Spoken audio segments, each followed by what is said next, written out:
नमस्कार, Ram Ram. BNA network के YouTube channel पर आपका स्वागत है। मैं हूं कुलभूषण। अगर आप अभी तक हमारे चैनल से नहीं जुड़े हैं तो कृपया चैनल को सब्सक्राइब कर लीजिए। मेरा कंटेंट, मेरा विश्लेषण आज के विषय में आपको पसंद आता है तो लाइक भी जरूर कीजिए। अरविंद केजरीवाल की चर्चा करना देश की राजनीति में अति आवश्यक है, क्योंकि ये व्यक्ति जो 10 साल से सत्ता में है, दिल्ली की सत्ता में है, और 2.5 वर्षों से पंजाब की सत्ता में बना हुआ है, क्या क्या ये नौटंकी सत्ता के बाहर रहकर करता है और सत्ता के अंदर रहकर करता है, तो इसके बारे में चर्चा करना अति आवश्यक हो जाता है। फ्री की रेवड़ी ले लो पर वोट दे दो। अब इसने जो नया प्रोग्राम अपना लॉन्च किया है, फ्री की रेवड़ी पर चर्चा करता है।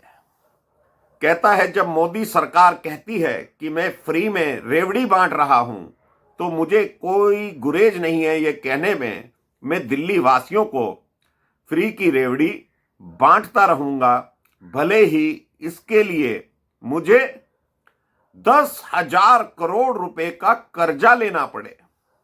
यानी दिल्ली की मुख्यमंत्री आतिशी मारलेना ने केंद्र सरकार से 10,000 करोड़ रुपया लोन के रूप में मांगा है, जबकि केजरीवाल पिछले 10 वर्षों से यह कह रहा है दिल्ली का बजट सरप्लस है, दिल्ली के पास पैसों की कोई कमी नहीं है। जितनी भी देश में राज्य सरकारें हैं उनके ऊपर कर्जा इसलिए चढ़ जाता है बकौल केजरीवाल कि वहां पर भ्रष्टाचार होता है। लेकिन दोस्तों, दिल्ली का जो वित्त विभाग है उसने पिछले महीने एक रिपोर्ट जारी करी थी कि दिल्ली के पास जो फंड अवेलेबल है उससे सिर्फ 2 महीने का सरकारी कर्मचारियों को वेतन दिया जा सकता है। लेकिन अरविंद केजरीवाल और दिल्ली की मुख्यमंत्री आतिशी मारलेना जिस रास्ते पर चल रहे हैं, क्योंकि करवाने वाला, डुगडुगी बजाने वाला तो अरविंद केजरीवाल है, तो आतिशी तो वैसे ही करेगी जैसे अरविंद केजरीवाल चाहता है। तो 10,000 करोड़ रुपए केंद्र सरकार से लोन के रूप में मांगे गए हैं, क्योंकि इसको फ्री की रेवड़ी बांटनी है। वहीं दिल्ली हाईकोर्ट के चीफ जस्टिस ने इसके स्वास्थ्य मॉडल पर दिल्ली सरकार को खरी खरी सुना दी है। आयुष्मान योजना जो केंद्र सरकार की है, उस पर चीफ जस्टिस मनमोहन ने कहा है कि आपने दिल्ली में ये योजना लागू क्यों नहीं की, जबकि आपका मॉडल यानी दिल्ली सरकार का मॉडल, स्वास्थ्य मॉडल फेल हो चुका है। जितने भी दिल्ली सरकार के हॉस्पिटल्स हैं, डिस्पेंसरी हैं, वहां पर कोई सुविधाएं दिखाई नहीं पड़ रही हैं, और ये फटकार दिल्ली हाईकोर्ट की तीसरी बार लगी है। चीफ जस्टिस मनमोहन ने कहा कि दिल्ली के जो स्वास्थ्य मंत्री हैं और दिल्ली के जो स्वास्थ्य सचिव हैं वो आपस में किसी योजना पर चर्चा ही नहीं करते। दिल्ली की जनता ठोकरें खाने को मजबूर है। दिल्ली के सरकारी अस्पतालों में एक्सरे मशीन तक खराब पड़ी हुई है। ये तल्ख टिप्पणी chief justice Delhi high court ने की है। चीफ जस्टिस मनमोहन ने कहा है कि दिल्ली सरकार दिवालिया हो चुकी है, क्योंकि मेंटेनेंस नहीं है, हॉस्पिटल में दवाइयां नहीं है। लेकिन केजरीवाल कितनी भी सभाओं में जाते हैं, सब जगह एक ही बात कहते हैं, मेरा स्वास्थ्य मॉडल दुनिया का सबसे बढ़िया स्वास्थ्य मॉडल है। दिल्ली को कभी पेरिस बनाने वाला, लंदन की तरह सड़कें बनाने वाला जो सपना दिखाता था, आज वो सड़कें गड्ढों से भरी हुई हैं। लेकिन गर्व से कहता है कि फ्री की रेवड़ी मैं बांटूंगा। एक सर्वे के बारे में अरविंद केजरीवाल ने परसों ही कहा है कि हो सकता है कि हमारी 2-4 सीटें घट जाएं। जो मेरे पास आंकड़े हैं आने वाले विधानसभा चुनाव के, लेकिन सरकार आम आदमी पार्टी की ही बनने जा रही है। किस तरह से यह लोगों को बरगला रहा है। कहता है अगर दिल्ली में भाजपा आ गई तो तुम्हारी सारी फ्री की रेवड़ी बंद हो जाएंगी। आज जो पानी के बिल बढ़े हुए आ रहे हैं, मेरी सरकार आने के बाद मैं उनको रद्द कर दूंगा। तो केजरीवाल से जनता को सवाल पूछना चाहिए कि आज दिल्ली में किसकी सरकार है। आज भी तो अरविंद केजरीवाल की आतिशी मुख्यमंत्री बनी हुई है। क्यों नहीं पानी के बिल माफ कर दिए जाते? क्यों नहीं बिजली के जहां बड़े हुए बिल आ रहे हैं वो माफ कर दिए जाते? लेकिन इसको 2025 में जो विधानसभा चुनाव है उसमें बहुमत चाहिए, उसके लिए अगली बार का वादा कर रहा है। उसके लिए जनता को फिर से धोखा दे रहा है। जिस सरकार के पास रेल प्रोजेक्ट के लिए पैसे नहीं थे, विज्ञापन पर 1-1.25 करोड़ रुपया डेली का खर्चा करता है, सुप्रीम कोर्ट ने लताड़ लगाई थी कि जब तुम अपने विज्ञापनों पर 1 करोड़ रुपए से अधिक महीने में खर्च कर देते हो तो रेल प्रोजेक्ट के लिए तुम्हारे पास पैसा क्यों नहीं है? क्योंकि सुप्रीम कोर्ट में इसने एक हलफनामा दिया था जब केजरीवाल मुख्यमंत्री था। RRTS का एक प्रोजेक्ट चला था जो दिल्ली को हरियाणा से जोड़ता था और उत्तर प्रदेश से जोड़ता था। हरियाणा की सरकार, उत्तर प्रदेश की सरकार और केंद्र सरकार इसमें पैसा दे चुकी थी, लेकिन केजरीवाल ने पैसा देने से मना कर दिया था। सुप्रीम कोर्ट में हलफनामा दिया कि हमारे पास यानी दिल्ली सरकार के पास बजट नहीं है।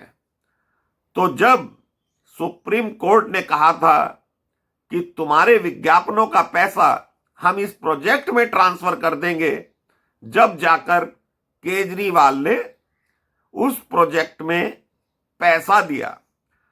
तो ये व्यक्ति कितना झूठ बोल सकता है, सत्ता पाने के लिए कहां तक जा सकता है, ये दिल्ली वासियों को सोचना है। मेरी समझ में तो ये बात नहीं आती कि जो व्यक्ति 6 महीने लगभग जेल में रहकर आया है, कोई पत्रकार उससे पूछता क्यों नहीं है? जनता सवाल क्यों नहीं करती है? जिस भी जनसभा में ये जाता है कि केजरीवाल जेल क्यों गया था, ये तो केजरीवाल को बताना चाहिए। बार बार मोदी और अमित शाह का नाम लेकर कहता है कि तानाशाह है। अगर मोदी तानाशाह होता तो केजरीवाल जेल से कभी बाहर नहीं होता।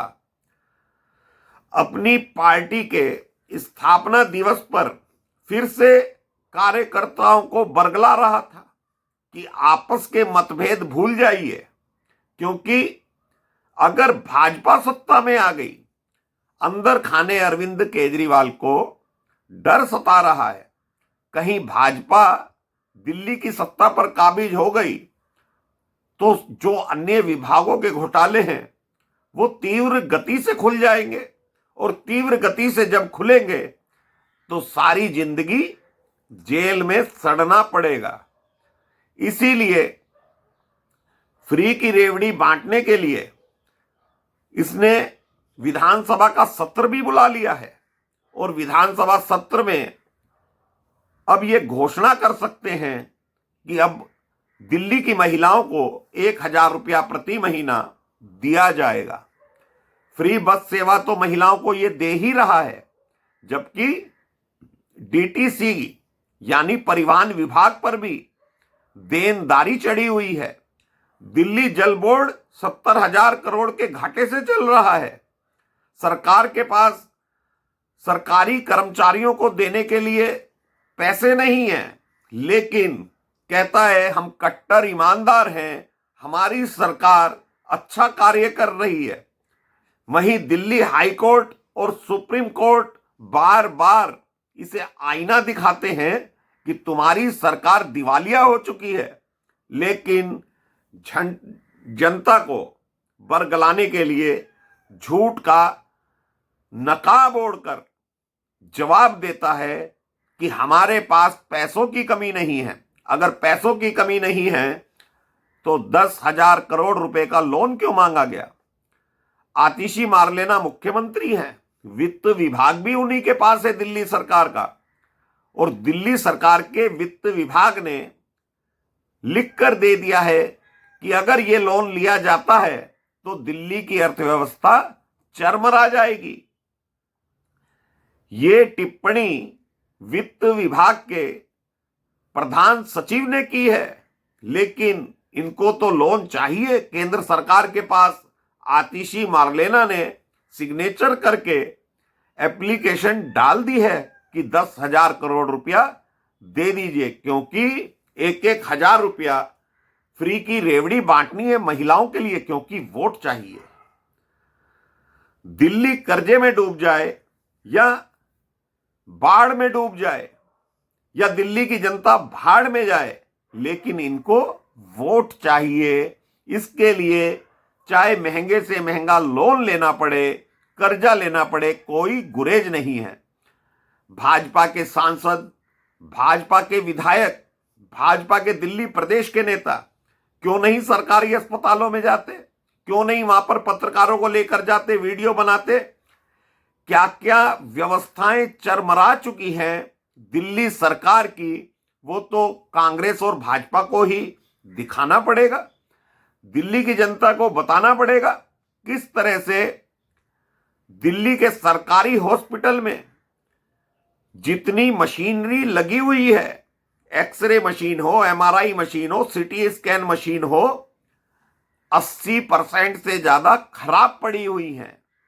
लेकिन ये व्यक्ति जो झूठ बोलने में, नौटंकी करने में माहिर है, दिल्ली की जनता को बरगला रहा है कि मेरा स्वास्थ्य मॉडल दुनिया में सर्वश्रेष्ठ है। इसीलिए दिल्ली हाई कोर्ट के चीफ जस्टिस ने साफ साफ कह दिया है, दिल्ली में आयुष्मान योजना लागू करो, क्योंकि तुम्हारा मॉडल फेल हो चुका है और तुम्हारी सरकार दिवालिया हो चुकी है। तो दोस्तों, अगर ऐसे व्यक्ति को फिर से जिता दिया जाता है तो देश की राजधानी दिल्ली का जो मस्तक है वो झुक जाएगा। अभी के लिए इतना ही। मेरा कंटेंट, मेरा विश्लेषण आपको पसंद आए तो लाइक जरूर कीजिए, चैनल को सब्सक्राइब कर लीजिए, बेल आइकॉन जरूर दबा लीजिए। धन्यवाद। नमस्कार। भारत माता की जय।